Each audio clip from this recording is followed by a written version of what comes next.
안녕하세요. 10분의 책 한 권을 풀어주는 수학생 이학수입니다. 오늘은 팩트 플리스, 이 책이 워낙 두꺼워서 한 6번째까지 나누도록 할게요. 오늘 나눌 부분은요, 11장 사실 충실성 실천하기고요.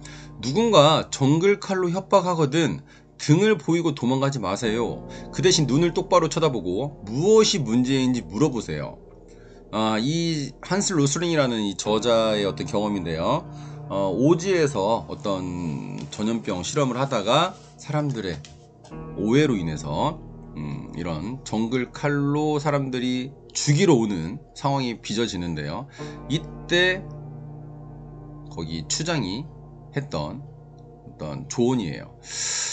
이 당시 이 군중들을 보면요, 극적 본능과 공포 본능과 비난 본능과 다급한 본능에 사로잡힌 성난 군중에게 어떤 여자가 나와서 얘기를 해요. 여자가 뭐라고 하냐면, 이 사람들이 이 전염병 연구를 위해서 왜 우리 피를 검사하고 왜 이걸 하는지에 대해서 팩트에 대해서 이제 체크를 하는 거죠. 그러니까 그녀의 날카로운 논리와 완벽한 웅변술에 의한 그녀의 사실 충실성이 나를 살렸다. 책 처음에도 나와요. 나를 살려준 그녀에게 어떤 감사함을 표현하며 이 책을 쓰셨다고 하더라고요. 그렇다면 이제 사실 충실성을 우리 생활에서 실천을 해봐야 되는데요. 여러 가지 영역에서 나오는데 대표적으로 이제 교육적인 측면에서 한번 살펴볼게요. 아이들에게 사실에 근거한 사고의 기본 틀, 즉 4단계의 경제와 삶, 2단계가 아니고 4단계라는 게 중요한 거죠. 을 가르치고 사실과 경험을 바탕으로 생각하는 법을 훈련시켜야 한다. 대부분의 나라가 중간 수준이라는 게 중요한 거죠. 다 못 사는 게 아니고 다 잘 사는 게 아니에요. 중간이 대부분이라는 거예요. 사람들의 소득 수준이 올라가고 거의 모든 것이 개선되고 있다. 뉴스의 나쁜 소식과 극적인 이야기에 대해서 알아보는 법을 알려줘야 되고요. 그 다음에 사람들의 수치로 속임수를 쓰는 법을 알려줘야 되고요. 당하지 말게끔요. 세계는 변화하고 있으며 지식과 세계관을 업데이트하라고 얘기해주고 교육을 하고 가르치라는 거죠. 특히 아이들에게는 겸손과 호기심을 가르쳐야 하는데요. 겸손은 왜 중요한지 설명을 해주고 있어요. 본능으로 사실 파악은 어렵다는 거죠.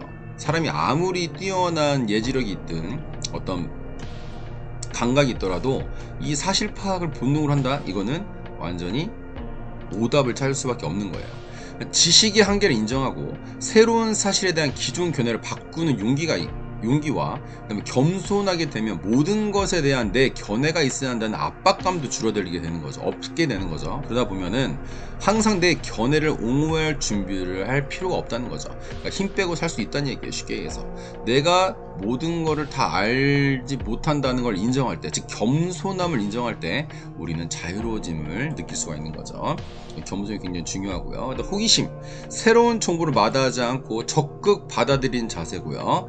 내 세계관과 맞지 않는 사실을 끌어안고 그것이 내포한 의미를 이해하려고 노력하는 것이 바로 호기심의 시작인 거죠. 그 다음에 내 실수에 대해서 호기심을 이끌어내는 수준까지 올라가게 된다면 실수가 실패가 아닌 어떤 실험이 되는 거죠. 실험은 우리가 성공하기 위해서 계속 실패를 전제로 하는 거잖아요. 그죠? 그러니까 거기에 대해서 의기소침하는 게 아니라 오히려 호기심을 갖는 거죠. 왜 실패했을까? 어떻게 하면 성공할 수 있을까라는 의문을 갖고 더욱더 발전적인 방향으로 갈 수 있다는 게 중요하고요. 그 다음에 업계에 대해서는 미래의 시장이 성장할 곳은 유럽화가 아니라, 유럽화라는 건 이제 예전에 썼던 얘기인데요. 유럽과 미국을 얘기하는 거예요. 주로 아시아와 아프리카라는 사실을 이해하라. 오늘날 최고의 투자 기회는 가나, 나이지리아, 케냐이다 라고 얘기해주고 있어요. 사실 문제, 오늘날 스웨덴 사람의 20%가 65세 이상이다. 10년 뒤에는 65세 이상이 몇 퍼센트나 될까라고 질문을 던지고 있는데요. 20%라는 거죠. 똑같다는 얘기예요. 그래서 우리가 팩트 플리스, 사실 충실성의 기반으로 한 어떤 판단을 해야 되는 게 맞고 더 옳을 확률이 크다는 거죠. 마지막 당부인데요. 사실에 근거한 세계를 보면 좋은 점은 뭐냐면요. 우리가 원하는 변화가 일어날 것이라고 생각하게 되는 거죠. 앞으로 우리가 생각하는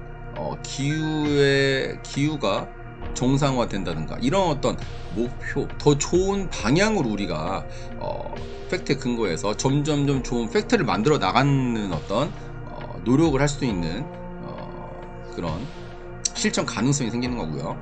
사실에 근거해 세계를 바라볼 때 마음이 더 편안한 거죠. 왜냐하면 사실 있는 그대로 보는 거기 때문에 이 사실이 과연 안 좋더라도 안 좋은 사실이라도 이 안 좋은 사실을 파악을 하고 인정을 하고 더 좋은 쪽으로 방향을 틀어서 가면 되는 거니까요. 그 다음에 또 스트레스와 절망감이 적다는 거죠.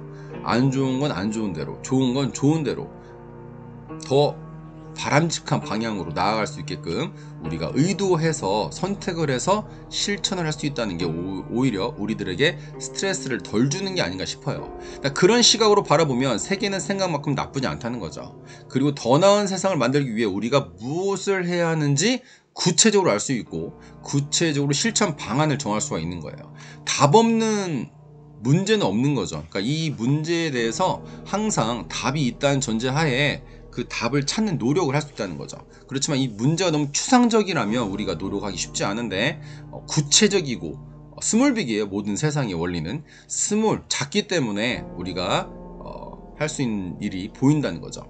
다시 한번 10가지 그 어떤 본능에 대해서 어떻게 우리가 대응을 할지 정리를 해주고 있는데요. 간극 본능에 대해서는 다수를 보라는 거고요. 부정 본능에 대해서는 나쁜 소식을 미리 예상을 하는 거죠. 직선 본능에 대해서는 선은 굽을 수도 있다라고 우리가 마음을 먹고 있어야 되고요. 공포 본능에 대해서는 위험성을 계산하는 게 중요하고요. 크기 본능에 대해서는 비율을 고려하는 거죠. 비교를 하라는 얘기예요. 일반화 본능에서는 범주의 의문을 풀어라. 어떻게 이 카테고리를 나눌 것인가, 이 카테고리가 어떻게 나누어진 것인가에 대해서 한번 다시 한번 생각을 해봐야 될 부분이고요. 운명 본능에 대해서는 느린 변화도 변화다. 운명적으로 이거는 뭐 죽을 수밖에 없어, 이거는 망할 수밖에 없어, 이렇게 부정적으로 생각하지 말고 항상 어떤 변화가 있는지를 살펴보는 게 중요하고요. 단일 관점으로서는 도구 상자를 챙겨라. 일단 비난 본능에서는 손가락질을 자제하라는 거죠. 희생양을 찾지 말라는 거예요. 문제를 보고 팩트를 보고 해결책을 찾으라는 거죠. 그 다음에 다급한 본능에서는 하나씩 차근차근 행동하라 라고 얘기하고 있어요. 이 책 팩트플리스 참 어렵지만 재미있게 읽었고 두꺼운 책이지만 굉장한 인사이트를 얻은 책이고요. 앞으로 이제 사피엔스도 이 리뷰 예정인데요. 함께 읽으면 참 좋은 책인 것 같아요. 굉장한 인사이트를 얻게 되실 것 같습니다. 세운독 덕분에 이렇게 두꺼운 책도 읽게 되고 또 이젠 여러분들한테 또 나눠줄 수도 있게 돼서 너무 감사한 하루고요. 오늘도 행복한 하루 되세요. 함께 해주셔서 감사합니다.